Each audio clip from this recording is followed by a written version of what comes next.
الحمد للہ وکفا وسلام علی عبادہ الذین اصطفیٰ اما بعد فاعوذ باللہ من الشیطان الرجیم بسم اللہ الرحمن الرحیم یا ایہا الذین آمنوا کتب علیکم الصیام کما کتب علی الذین من قبلکم لعلکم تتقون سبحان ربک رب العزت عما یصفون وسلام علی المرسلین والحمد للہ رب العالمین۔ رمضان المبارک کی مبارک ساعت اپنی پوری جوبن کے ساتھ اللہ تعالیٰ نے ہمیں عطا فرمائی ہیں۔ اس رمضان المبارک کی ساعت کو، اس رمضان المبارک کے اوقات کو ہم نے اللہ کو راضی کرنے میں گزارنا ہے، نبی علیہ الصلوۃ والسلام کی تعلیمات پر عمل کرتے ہوئے گزارنا ہے۔ آقا صلی اللہ علیہ وسلم کی اس امت کی اوسط عمر 60 سے 70 سال ہے، یعنی ایوریج ایج اس امت کی 60 سے 70 سال ہوئی، تو اس لیے کوئی بندہ تو چھوٹی عمر میں فوت ہو جاتا ہے اور کوئی زیادہ عمر میں یعنی 100 سال کی عمر تک بھی لوگ ہم دیکھتے ہیں کہ معاشرے میں پائے جاتے ہیں، لیکن اوسط عمر 60 سے 70 سال ہے۔ حدیث مبارکہ میں آتا ہے کہ اللہ تعالیٰ نے پہلی امتوں کو لمبی عمریں دی ہیں، اور نوح علیہ السلام کی اپنی جو تبلیغ کی عمر ہے وہ تقریباً 950 سال ہے، یعنی آپ نے 950 سال صرف تبلیغ کی ہے۔ اب ان کی طبی عمر تو اس سے بہت زیادہ تھی۔ اس لیے میرے بھائیوں، قیامت والے دن پچھلی امتیں کوئی 100 سال کی عبادت لے کر آئے گا، کوئی 200 سال کی عبادت، 300 سال، 400 سال اور 500 سال کی عبادت لے کر آئے گا، لیکن ہماری تو عمریں ہی 60 سے 70 سال ہے۔ اس میں ہم نے سونا جاگنا بھی ہے، اس میں کاروبار بھی کرنا ہے، اور اس عمر میں ہم نے بچپن بھی گزارنا ہے، بڑھاپا بھی گزارنا ہے، تو ہماری عبادت کی عمر تو انتہائی مختصر ہو جاتی ہے۔ لیکن نبی علیہ الصلوۃ والسلام کے صدقے اس امت پر اللہ تعالیٰ نے بہت ہی کرم اور بہت ہی فضل فرمایا کہ ہمیں ایک رات اس رمضان المبارک کی ایسی عطا کر دی کہ اس ایک رات میں ایک پل جو ہم عبادت میں گزاریں گے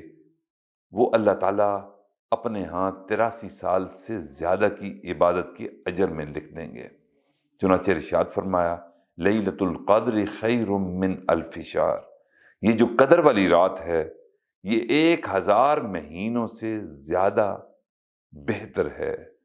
میرے بھائیو، یہ 1000 مہینے تقریباً 83 سال سے کچھ زیادہ وقت بنتا ہے۔ اب اوسط عمر تو 60 سے 70 سال ہے اس امت کے ہر مرد و زن کی، لیکن جو بندہ بھی رمضان المبارک کو قیمتی بناتا ہے،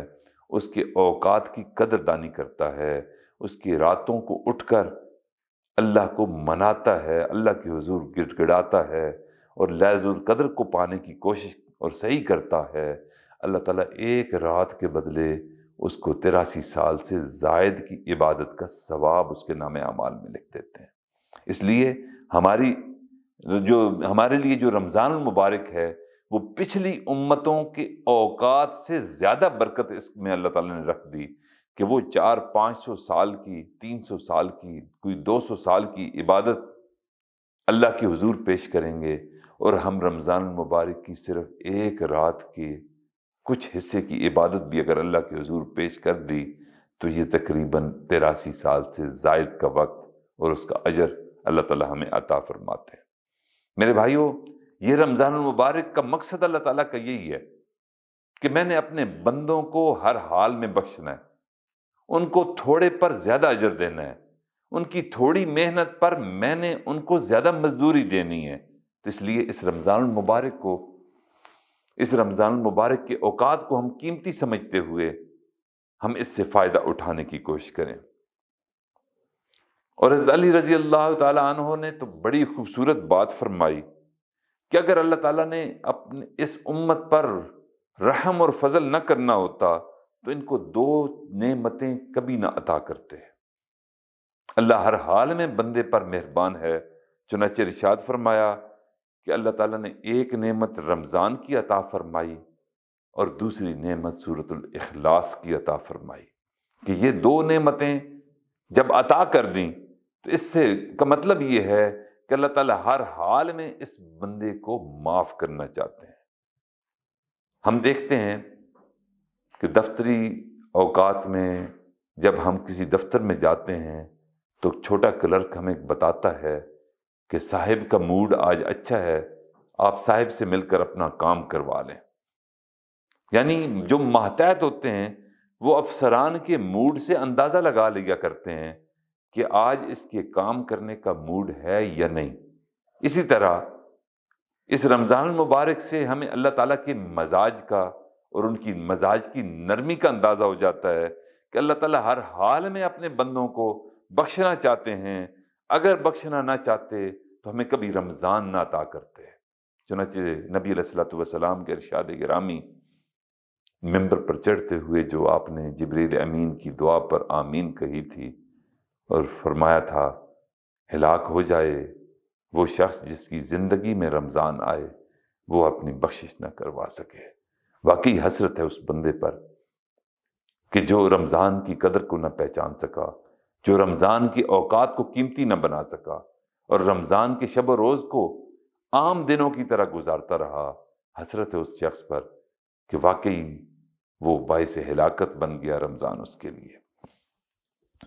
اللہ تعالیٰ کے موڈ کا اور آپ کے مزاج کا اندازہ ہم اس سے بھی لگاتے ہیں تو اللہ تعالیٰ نے دوزخ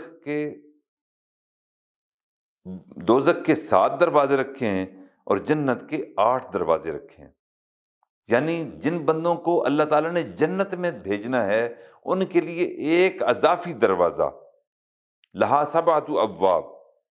یہ 7 دروازے رکھے، لیکن جنت کے 8 دروازے رکھے کہ میں نے اپنے زیادہ بندوں کو بخشنا ہے۔ تو اس سے اندازہ ہو جاتا ہے کہ اللہ تعالیٰ اپنی مخلوق پر ترس کھا کر رحم فرما کر اس کی بخشش کا ارادہ کیے بیٹھے ہیں۔ تو اس لیے اس رمضان المبارک میں ہم اللہ تعالیٰ کے اس نعمت کی قدر کرتے ہوئے اپنے اوقات کو قیمتی بنا لیں۔ اللہ تعالیٰ نے ہم پر ایک اور مہربانی فرمائی کہ 11 ماہ شیطان کو آزادی دیے رکھی۔ اس نے مہلت طلب کی تھی کہ مجھے آپ جنت سے نکال رہے ہیں تو میں آپ کے بندوں کو ورگلاؤں گا، آپ مجھے روز قیامت تک، جس دن آپ نے مردوں کو اٹھانا ہے قبروں سے، اس دن تک مہلت عطا کر دیجئے۔ اللہ تعالیٰ نے اس کو مہلت دے دی، لیکن کہہ دیا کہ شیطان 11 ماہ تیرے 1 ماہ میرا، 11 ماہ تو آزاد پھرے گا، جس کو چاہے ورگلا لے، جس کے چاہے ایمان پر ڈاکہ ڈال لے، لیکن 1 ماہ ایسا آئے گا کہ اس میں تیرا بس میں نہیں چلنے دوں گا۔ یعنی ہمارا دشمن اللہ تعالیٰ نے اس رمضان المبارک میں اس کو یہ موقع نہ دیا اور اس کو قید کر دیا۔ حدیث پاک میں آتا ہے کہ جب رمضان المبارک کا آغاز ہوتا ہے تو اللہ تعالیٰ فرشتوں کو حکم دیتے ہیں کہ جاؤ سرکش شیاطین کو قید کر دو تاکہ وہ امت محمدیہ علیہ السلام کے روزے خراب نہ کر سکے۔ وغلہم بالاغلال، اور ان کے گلوں میں توق ڈال دو۔ فسفد مردت الشیاطین، جو سرکش شیاطین ہیں ان کو قید کر دو۔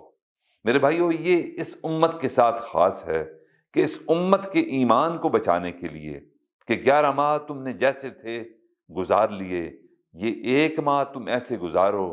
کہ تمہارا دشمن قید میں ہے، وہ تمہیں ورغلا نہیں سکتا، بہلا پھسلا نہیں سکتا۔ تم ڈٹ کر عبادت کرنا، دن کے روزے کو رکھنا، رات کی تراویح اور نوافل پڑھنا اور تلاوت کی کثرت کرنا،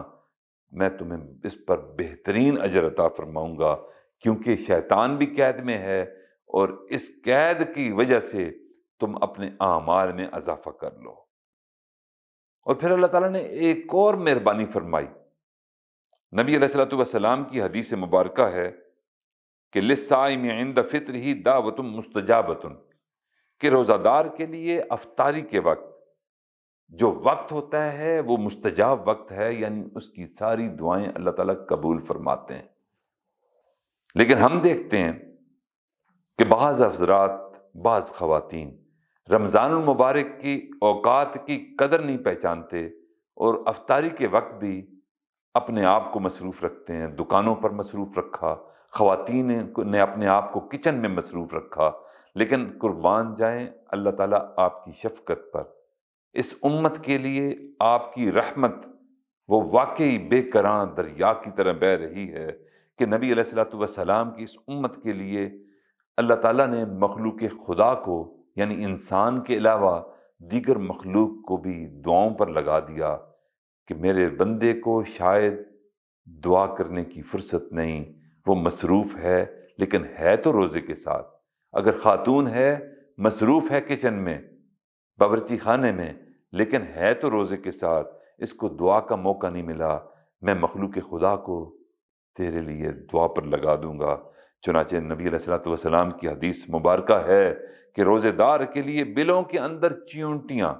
یعنی جو زمین کے اندر چھوٹی چھوٹی چیونٹیاں بلوں میں رہتی ہیں، اور ہوا کے اوپر، ہوا کے اندر پرندے اور سمندر کی مچھلیاں بھی مغفرت کی دعائیں کرتی ہیں، یعنی اس کو پاس ٹائم نہیں، اس کی مصروفیت کا بھی لحاظ رکھا، لیکن صرف روزہ دار ہونے کی وجہ سے اللہ تعالیٰ نے اس پر کرم کر دیا کہ تجھے روزے افطاری کرنے کے وقت دعا کا موقع نہ ملا، اب تمام مخلوق کو میں تیرے لیے مغفرت کی دعا پر لگا دیتا ہوں۔ میرے بھائیو، یہ اللہ تعالیٰ کے احسانات ہیں، یہ اللہ تعالیٰ کی عطائیں ہیں جو ایک روزہ دار کو اللہ تعالیٰ عطا فرماتے ہیں کہ شیاطین کو بھی قید کر دیا اور تمام مخلوقات کو بھی دعاؤں پر لگا دیا۔ اور پھر اس کے ساتھ ساتھ اللہ تعالیٰ نے اس رمضان المبارک میں افطار کرنے والے کے لیے اللہ تعالیٰ نے ایک اور مہربانی فرما دی کہ 30 روزے ہیں اور 30 بلینک چیک اللہ تعالیٰ نے بندے کو دے دیے کہ میرا بندہ ایک افطار کے وقت روزانہ ایک چیک، یعنی دعا تیری قبول ہوگی، جو افطاری کے وقت قبول ہوگی، تم اس وقت میری رضا مانگو گے، میں تمہیں اپنی رضا دوں گا، تو نبی علیہ الصلوۃ والسلام کی محبت اور معیت مانگو گے، میں وہ دوں گا، رزق کی فراوانی مانگو گے، میں وہ عطا کروں گا، اولاد کی تابعداری اور فرمانبرداری مانگو گے، اس کے مستقبل، روشن مستقبل کے لیے دعا کرو گے، میں وہ دعاؤں کو قبول کروں گا۔ یعنی اللہ تعالیٰ نے 30 چیک بندے کے حوالے کر دیے، اور چیک بھی ایسے جو بلینک چیک ہیں کہ جو مرضی ہم لکھ لیں، اور یہ اللہ تعالیٰ نے اپنی شان کے مطابق عطا کیے ہیں کہ میرا بندہ تو نے میرے لیے روزہ رکھا اور میں نے اپنی شان کے مطابق تمہیں 30 بلینک چیک دعاؤں کی قبولیت کا پروانہ تیرے حوالے کر دیا۔ میرے مالک، ہم نے دیکھا کہ دنیا کے اندر جو مزدور ہوتا ہے وہ مالک سے معاملات طے کرتا ہے، مالک مزدور کو آخری وقت میں اجرت دیتا ہے، اور مالدار مالک جو ہوتا ہے وہ اپنی شان کے مطابق دیا کرتا ہے، دنیا کے مزدور اس سے اپنی اجرت طے نہیں کیا کرتے۔ تو اس لیے اللہ تعالیٰ بھی اپنی شان کے مطابق عطا کر رہے ہیں کہ میرا بندہ، میں نے 30 چیک تیرے حوالے کر دیے، ان 30 چیکوں کو تم اپنے پاس سنبھال کے رکھنا، روز ایک نئی دعا مانگنا، روز میرے کرم کے فیصلے دیکھنا، روز میری عطائیں دیکھنا کہ تو جو کچھ بھی مانگے گا اس مانگ کو میں تیرے حق میں قبول و منظور فرماؤں گا۔ اور پھر فرما دیا للصائم فرحتان، کہ روزہ دار کے لیے 2 خوشیاں ہیں، فرحت عند فطرہ و فرحت عند لقاء ربہ۔ اللہ تعالیٰ نے یہ 2 نعمتیں اور عطا کر دیں کہ ایک جو افطار کے وقت جو روزہ دار ہوتا ہے اس کی دعاؤں کی قبولیت کی صورت میں اللہ تعالیٰ نے اس کو خوشی دے دی کہ دعا بھی مانگ، اور پھر ایک فرحت تمہیں ملے گی جب پانی تو پیے گا، جب کھجور سے روزہ تو افطار کرے گا تو تیری پیاس بھی بجھے گی، تیرے پیٹ کی بھوک بھی ختم ہوگی۔ پھر فرمایا اس کو پھر دوسری فرد کیا ہوگی کہ جب موت کا وقت، وہ بھی ایک افطاری کا وقت ہوگا کہ جب بندہ انسان پوری زندگی کو ایک روزہ سمجھ کر اللہ کے حکموں کو پورا کر کے اللہ کے حضور ہوگا، حاضر ہوگا، تو اللہ تعالیٰ فرمائیں گے موت کے وقت بھی وہ خوشی کا وقت ہوگا کہ اس وقت اللہ تعالیٰ اپنی ملاقات کا موقع روزہ دار کو عطا فرمائیں گے۔ یعنی 1 ماہ کے روزے والے کو بھی خوشی ہے افطاری کے وقت، اور پوری زندگی جس نے روزے کی طرح اللہ کے حکموں کو پورا کیا اور روزہ افطار نہ کیا، یعنی گناہ نہ کیا، اللہ تعالیٰ ملاقات کے وقت بھی اس کو اپنی مسکراتے ہوئے